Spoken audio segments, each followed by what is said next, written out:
Myself and a buddy on my squad responded to an alarm.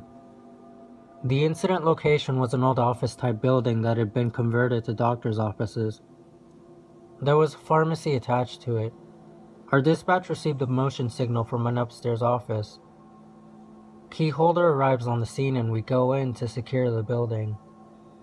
The stairs were locked behind a door that, of course, the key holder didn't have the keys to.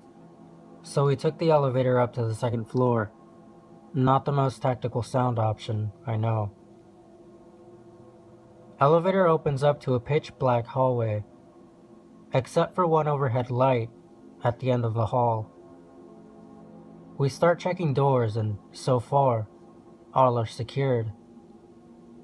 We get to the last office and, sure enough, the door was unlocked. We make entry and observe it to be an unused office.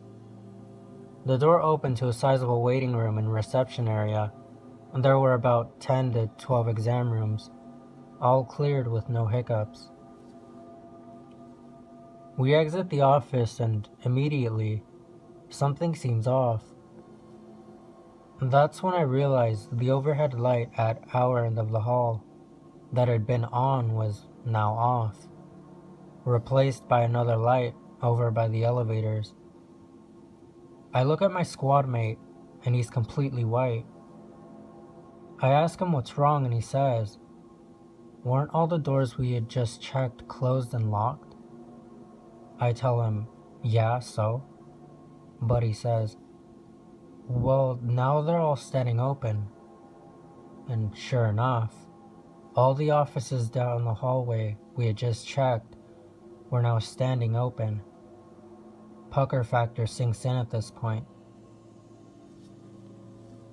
So we start checking and clearing the offices, securing them as well. We finish the last office and on our way out, just before we turn the corner to get into the waiting area, the main door slams shut. Then our radios start going nuts with some kind of static feedback. Now I just want to get the hell out of there. We get back into the elevator and head down to the first floor to make contact with the key holder again. However, key holder is nowhere to be found. I contact dispatch and request a callback number for the key holder so I can advise them of what we had found.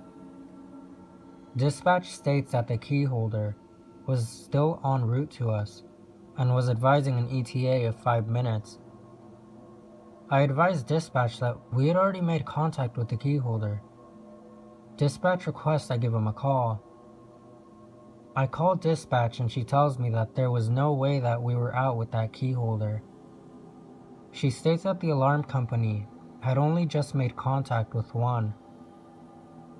Eventually, the real key holder arrives on the scene, and I ask her about the man that had let us into the building.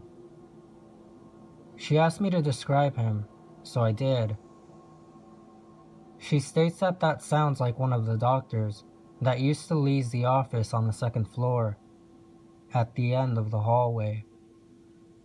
She then states that he had committed suicide at a summer home several days ago.